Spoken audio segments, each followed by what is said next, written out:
perspective in the panel on sort of Cass's new human state. How do you think Dean's going to feel about that, and how's that going to affect their relationship? That's a good question. We've only done one episode so far, and I've read the first three, and it's at this point I think that they've got such a big issue to deal with that trying to understand the effects of Cass's situation is kind of a bit on the back burner right now. I think Dean's was like, we'll deal with that later. We got bigger problems. But it is going to be interesting because for somebody that has been such a valuable tool to Sam and Dean over the years, he's essentially useless as a power tool, and especially with the fact that there are now fallen angels walking among us. To have an angel on your team would have been very beneficial, but now we just have a backseat driver. So it'll be interesting how their relationship kind of evolves given his new lack of skills. So Dean won't be teaching him how to flush the toilet. No, I'm gonna let them figure that one out by himself. Dean's also seen a version of Cass without power at the end of the world. Yes. Is that going to come into play at all? Have you heard anything about that? I haven't heard anything about that. I don't know. Again, I think it's something that they're going to have to figure out together. It's going to be interesting, having to pick up a phone and call him and talk to him as opposed to praying to him. There's a lot of elements that are really going to be different for both of them, for all three of them actually, given the relationship and the nature of what his situation is. So, it'll be interesting to see how that one develops. Do you have a good grasp on what Dean's plot is for season 9, or? Not the big arc. I think at this point, excuse me. I think at this point they are they're opening up a lot of doors, and they're going to see which one really kind of sticks. I think they have a general understanding of where we're going and how we're going to get there, but it's as far as specifics go, they haven't let me in on a lot of that stuff. I do know that given the fact that the brothers chose each other essentially instead of closing the gates of hell, and that is now given them a lot to deal with. So they've got angels, they've got demons, and they've got all the other stuff in between to now deal with, and they've got to somehow figure out how to navigate the terrain with all the new elements. So I think that they're really going to need each other more than ever at this point, and they're going to have to rely on each other more than ever, which is going to be difficult because there is a secret that Dean is harboring right now from Sam that is one of the bigger issues of the series. So it'll be interesting to see how that plays out as well. Season, because we've been kind of trying to tease things out of Mark and tease things out of Robert about the effects of what Sam did with Crowley. Okay. So how is your relationship going to change as you're going into? Well, Sam, and what we saw was from episode 2. So the scene where we saw Sam and Dean in the dungeon with Crowley is not our season premiere. We had to flip some schedule stuff. And so clearly we have him. He's in our basement, in our dungeon, and we're trying to weasel information out of him. Now he plays his cards very close to the vest, and he's not going to show them all yet, obviously, but we have possession of him, and we think we can't be found.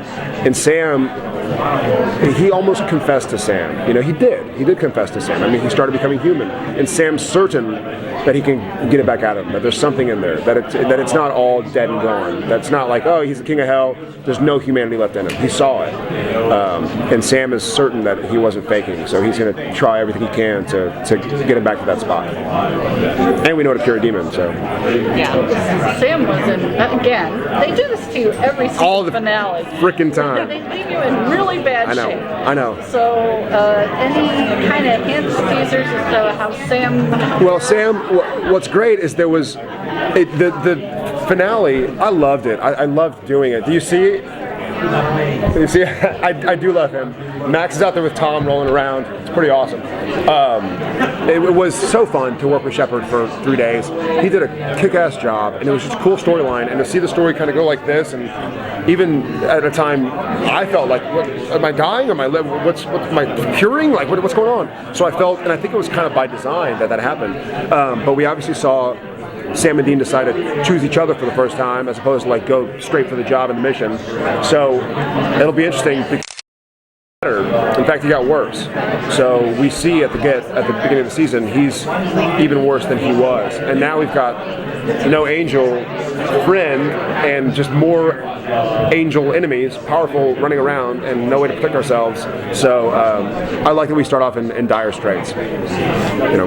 In contrast to a lot of season finales, season transitions, nobody died or went to hell. I know, disappointing, huh? Yeah, we should. That's really different, and I think from the voices of our fans that we hear, that's what they've been wanting. Yeah, they're kind of tired of that. How do you feel? I completely agree. Yeah. And I think, unfortunately, one of the reasons finales do that is because they kind of have to, because you don't know if you're picked up yet. But our fans have been, like, if we had been told 9 years ago, hey, listen, you get 176 episode season, we would have told the story very differently. And so it's half been dictated by, listen, you might not get another episode, so have it wrapped up enough. But we knew before the episode was written that we were coming back. And so as kind of a thank you to the fans, Jeremy and Bob and the bunch were like, okay, we're just going to continue season 8 into 9, as opposed to like, what happened? We're coming back, you know, because like, our fans aren't stupid. And the only reason we ever have to treat them stupid is because we're being treated stupid. Because, you know what I mean? Like, it's not like, hey, did Sam and Dean die? It's like, listen, guys, the people who are paying for the show make us write it and do it in such a way where if they don't pick us up, it can be an ending, you know? So it was nice to have enough fan following and enough support from the fans that we were able to just write season 8 like that into season 9, as opposed to like season 8, okay, now crash it. We're like, oh, okay, now we're coming back, how do we, so we were able to, and I think it's great. I think it's great for the show. I think it made for a really strong season, and this season is badass. It's awesome. It's really cool. Can't wait. Yeah, it's so cool. But Sam, in seasons past, Sam's always been very much the little brother. He's always been kind of pushed down. Yeah. He's always the one to take charge. And this season, the past season, I feel like Dean, he couldn't help Sam because Sam started the trials, and so he couldn't do that. Right. He couldn't help Cass because he knows what's going on. And I feel like Dean was kind of running around and he couldn't help anybody. Sure. Whereas Sam all of a sudden takes on almost the big brother responsibility. Yeah. And like the big job. That's funny. How do you think Sam's going to kind of transition that into the next season? Do you think he's going to continue on that path? He's going to try. Push down little brother? Yeah, I think Sam has always been, he's kind of had one foot out, one foot in for a long time. And now I think he's committed. And clearly, with his decision to choose a partnership with his brother in cahoots against evil, as opposed to, I'm going to fight evil my way, we'll link it when we can, but I'm going to do this. I'm going to close the gates of hell. I'm going to kill Lilith. I'm going to marry a demon or whatever. He finally chose and his brother came to him and said, you know, fight alongside me. Not like, let me take the lead. That's what he said, and the line was written even. Remember when we first read it, the line was, you can do, it's your choice, but I'm just telling you. And I think they might have cut it for whatever reason, timing or something. But it was a very Dean saying, listen, buddy, we're equals. Let's fight this as equals. I can't do it alone. You know, and so that was a big come to God. And Sam's not like a guy who, once he has power, he'll use. It's not going to go like, Dean, you said, you know. It was not. I remember what I did. So Sam's happy to let Dean take the lead when he wants, and vice versa.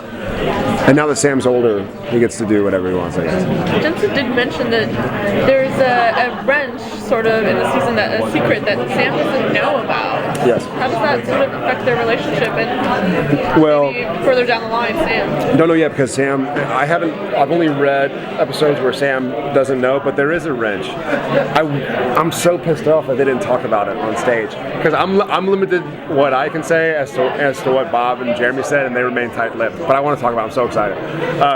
But there is a secret that Sam doesn't. Then it really heavily involves Sam. It even has a lot to do with why Sam's still alive. So Dean is kind of just continuing to lie to Sam, and he's hating it every step of the way. And Sam can't really tell. Sam's just like, okay, well, I remember our conversation about teamwork, so I'm going to take you at your word. But when Sam finds out, it's going to be shit's going to hit the fan.